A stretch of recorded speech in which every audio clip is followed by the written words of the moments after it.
Kia ora e te whānau, no mai hoki mai. Welcome back to the Māori Millionaire podcast. I'm so excited for today's podcast episode. Oh my gosh, can you guys hear all the birds? You probably can't hear them, but they've just decided to literally start tweeting outside my house. I love the manu. Every time the manu visit, it's my nanny coming to say hello. Sorry, getting a bit distracted. Anyways, welcome back to the Māori Millionaire podcast. This is the podcast where we talk all about money, mindset, and business. And today I wanted to share how I gained 50,000 followers in Q1 of 2026. So in the first 3 months of 2026. That is across all of the different platforms, TikTok, Instagram, and Facebook. And that was a huge achievement for me because that's the most followers I've ever gained in like a short period of time. And it was very intentional, it was very strategic. And I wanted to share exactly what I did in order to make that happen because you can do this too. So I'm just going to dive into it. I've got some notes down here about what I did. I just sat there and just did some reflecting on like what were the things that I actually did in order to make this happen. And the first thing that came to my mind was overcoming my fear of judgment. So for a very long time, I was absolutely terrified of sharing my innermost thoughts, the thoughts that I thought, oh, people might not like these, people might judge me for these, people might not enjoy these thoughts. And it was getting to a stage where I was like, and I don't care. Like, it literally doesn't matter what people think about me. But when you work for yourself and you're a business owner, it's so much deeper than, oh no, what if people judge me? It's like, what if this, thought makes me lose everything? What if this post is something that people hate so much so that, you can get cancelled for it or whatever happens, right? And I just had to really come to this point where I wasn't being 100% myself in my content because that was the thought, that was the belief that was ruling every single post that I made. So I played small, I made content that, wasn't going to get too much judgment, maybe just a little bit, but not too much because that's scary, that's out of my comfort zone. I don't know if I'll handle that. And it's all very emotional, right? Because that really connects us deeper to what are you actually scared of? What is actually terrifying you? And for me, it was that, my business would fail. If I was too controversial, if I said something that too many people didn't like, then my business would die. And I had to think about it for a second. Not for a second, it was a very long time actually. And when I really think about it, it's actually years in the making where I've been creating content for 4.5 years now. In the first 4 years, I went up and down with this thinking of like, what should I say, what should I not say? When I first started on social media, I was controversial as hell. I literally didn't care. I just posted whatever I wanted. And then I became self-employed and it all kind of changed because I was like, well, this is actually how I live. So we've got to be a bit smarter. And it's not actually smart, right? Because when you think about all of the people who grow on social media, they grow on social media because they're controversial, they're authentic, they're different, they get a lot of haters because they're being themselves and they're sharing their innermost thoughts. And so when we actually think about what the smart move is, it's to overcome your fear of judgment and to just post whatever you want to post and not really think about, are people going to hate this? Are people not going to enjoy this? Because if you're creating all of your content from the energy of, oh my gosh, what if people don't like this? This is scary. What if people don't enjoy this piece of content? Your content is going to be shit, just to be real with you. And mine was for so long, and I'm not saying I'm perfect now, but it was so boring. I was just doing what I thought I needed to do. And one example is educational content. So obviously I'm on a mission to bridge the wealth gap. And one of the big pieces of that is education, financial education, things like that. But the thing is that on social media, I've got like literally the itchiest eye. Oh my gosh, sorry. On social media, people don't go on social media to learn things. They go on social media for entertainment. They go on social media after a long day at work and they want to numb out. They go on social media when they're at work, they're not enjoying work, and they want to do something different. They go on social media in the weekend when they're bored. They go on social media because they want entertainment. They don't go there to sit there and read a novel about the 10 best ways to save your safety net or, the 10 best stocks or the 10, people don't do that. And that felt very conflicting because my goal is to educate people But I had to realize that in order to educate people, you first need to capture their attention. And if you're boring, you're not going to capture anyone's attention, and then you're not going to be able to teach anyone. So what I did, I started thinking of it a bit differently, and I started using social media not as the education tool, but mostly the advertisement of the education, which is what we're doing here in the longer form content. And so I used to be quite hard on myself about, every single post needs to be educational. Every single post needs to have value. Every single post needs to transform somebody's life. And that's not how it works. You first need to make someone trust you. You first need to make someone enjoy you. You first need to make someone like you so that they can actually get educated. Because in reality, a 60-second video about money tips, it's not going to change your life. And I'm so real about that. Like, it's literally not. Like, even if it's got so much value in it, it's still not going to change your life. What will change your life is this longer form content and you actually doing the action steps that I'm talking about.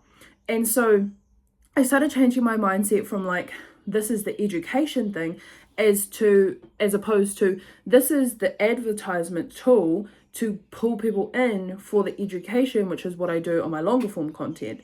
And that, in order to do that, I had to overcome judgment, because there was someone who sent me a message and said, I thought you were supposed to be teaching people about money, but now you're just like making jokes. And, if you've seen any of my content lately, like it's so not deep. It's so, some of it is, but like most of it, it's just a laugh it's just a walk in the park. I'm just taking the mickey, and I thought about it and I was like, have I lost it? But I'm like, no, because when I actually look at the metrics in my business, I'm creating more impact. More people are listening to my podcast. More people are doing my programs. More people are having real transformations. More people are sending me messages telling me that they're having those transformations. So when I actually look at the impact metrics, those are going up, even though the content on social media is less complex. It's less educational. It's more entertainment. Because I realized that in order to get people to consume the educational content like you are here, you first need to capture their attention. So overcoming that fear of judgment was key, because that allowed me to post controversial things that people would judge me for. And one example is, you might have seen my videos where I say, I don't know who needs to hear this today, but pull your mints out and don't, complain that you're broke and stop at the takeaways on the way home.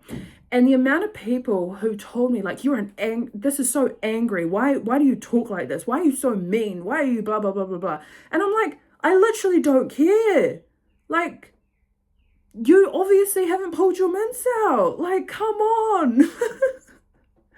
Because, like, why is this triggering you so much? Probably because you haven't pulled your mints out. And it was just realizing that people can call me an angry auntie. People can call me stupid. People can say that they hate my business. And it literally doesn't matter. Like, I'm still alive. I actually love my life. Like, it's literally not deep. It's not as deep as we think it is, but you're not going to get to that stage until you take that first leap of faith to post the thing that you're scared of posting. And I forced myself, every single time I had a TikTok idea, I posted it. I didn't let myself talk myself out of posting it because I was scared of what people would say or think about me. I just posted it. And I was like, literally, who cares? Like, who cares if people don't like you? I've got bigger fish to fry. Like, it literally doesn't bother me if someone doesn't like me. Oh my gosh. The next thing that's really important is consistency. So, bro, go away. For the first every single day apart from January the 1st in that first quarter of 2026, I posted 3 times every single day on every platform, like Instagram, TikTok, and Facebook. And on TikTok, sometimes I was posting 5, 6, 7, 8 pieces of content a day. And I use TikTok as my filter. So TikTok is one of those platforms where you can post 10 times a day and people just don't see your content unless it pops off, so it doesn't actually really matter. Whereas on Instagram, you can't really get away with posting 10 times a day. People won't follow you because that's really annoying. But on TikTok, you can. And so I use TikTok as a way to kind of test ideas, and I'll just spam TikTok. I literally don't care. Like, unfollow me if you don't like me. I don't care. I'll post 10 times on TikTok, And then I will filter through, okay, like this thing, went well, this thing went well. And then I'll post the best ones onto Instagram, and Instagram automatically posts onto Facebook. The other thing that I would do is sometimes I would post those TikTok ones onto Instagram, but only as trial reels. And trial reels, they only go out to your followers if they pop off well. And if they don't, they only go to strangers. And so it's a way to test it. And the good thing about it is that if you post a trial reel on Instagram and you've got your Facebook page connected, it will post onto Facebook also. And Facebook is just like TikTok. You can post 10 times a day on Facebook and TikTok and it doesn't matter. Instagram's the only one that you can't really post 10 times a day. That's like really infuriating. So that's what I did. Consistency, 3 times a day. It's like the simple stuff, a lot of the stuff that I talk about, I can relate it to like water, to, losing weight or whatever. It's like, you just got to be consistent. You got to eat, well, you've got to go to the gym. You got to do it every single day, or, move your body. You don't have to go to the gym every day, but consistency is how it's done. Overcoming my fear of judgment, consistency. The next thing on my list is trialing new things. So as I said, if I had an idea, I posted it. I trialed new things. I didn't go, well, this is how I always make content. This is just how I do it. I trial different things. When you trial different things, you get new feedback loops. So you're able to see what works, what doesn't. And the next really important piece is analyzing your content. The amount of people who post on social media but don't analyze their content, it blows me away. Social media is free marketing for your business if it is done correctly. And it's only done correctly if you analyze the content. What's working, what's not working, what are the themes and the high performing pieces of content. So what I do every single month is on TikTok, it's really easy because you can push that button at the top and you can click most popular and it comes to the top. But on Instagram, you can't do that. So once a month, I go through and I forward all of the best performing pieces of content to myself. And sometimes, not all the time, I'll also do it with other people on their pages, and I'll send them all to myself, and I'll sit here for 10-20 minutes and I'll go, okay, what themes am I seeing? What are people enjoying? What are people liking? What should I do more of? What should I do less of? What should I stop doing entirely? And that has helped me. If you are just posting, you're like, I'm being consistent, it's not working. You're not doing it right. Sorry. Consistency, like you can post 100 million times, but if you're posting a shit piece of content, it doesn't matter. You have to learn from the pieces of content you're making. If you're just posting and you're not learning, you're wasting your time. Post consistently, but only with a bit of evidence. Like, okay, this thing's working. I'm trialing this.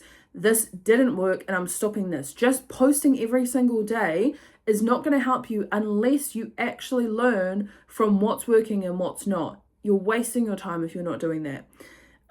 Number 1, 2, 3, 4, 5 is the basics of social media, the absolute basics. Things like having a hook on your thing so that everyone has a short attention span. So you need to hook them in. In the first few seconds, you've got to have a hook. So an example is I posted one yesterday, and this was a repost that I posted a few months ago. And the hook was, I've avoided saying this,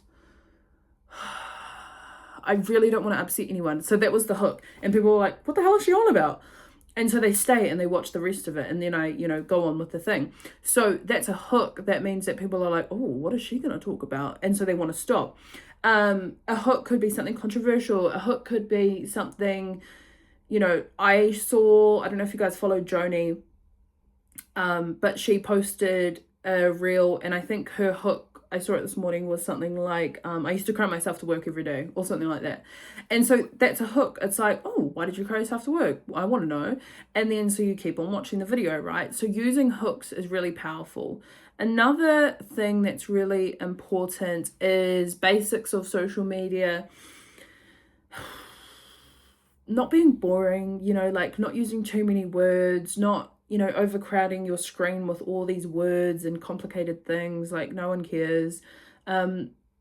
Just making sure you're using trending audio. If you're going to post a song, don't just post the song on TikTok and then repost it on Instagram, because you're not connecting to the algorithm of that music if you just post a song without selecting the audio inside Instagram, if you know what I mean. Other basics, I can't really think of any off the top of my head right now, but if they come to me, I'll let you know before we finish the episode. The other thing that I did, but I only did a little bit of this was influencer marketing. So I think I might have sent like 10 books to influencers. I can't remember off the top of my head. And every time they received one, they would post on their stories, that some of them would post as reels, and that would have helped. I think that all of the other things would have been a lot more influential in gaining the followers, but I think that also just really helps. And so grateful for the content creators, influencers that have supported me in my business. But those are like a little summary of the things that I did. Overcoming my fear of judgment was crucial. Consistently posting, trialing new things, actually analyzing what works, what doesn't work, basics of social media, getting your hooks right, not overwhelming people with too many words, a bit of influencer marketing. And that in summary is how I gained 50,000 followers in 3 months. Like, it's not that complicated, it's very simple, but I know that so many people struggle with it, which is why I've just launched a webinar. It's called Get Paid to Be You. And in the webinar, I go over how to grow your brand, how to get paid to grow a brand, just like I did. So I've made $130 in the first 5 months of 2026. And in the webinar, I basically just share how I do that. There's also going to be a hot seat group coaching call, which is where you get to join the call and get some support, and hear other people's journeys, connect with other people, and just have that support to drive towards your goals. All of the information for Get Paid to Be You will be down below in the description. But that is us for today, e Tiwi. I hope you guys enjoyed, and if you have any questions, feel free to leave them down in the description below, and I can answer those, or I can create content that answers those questions. Anyways, I hope you have an amazing rest of your day. Ka kite.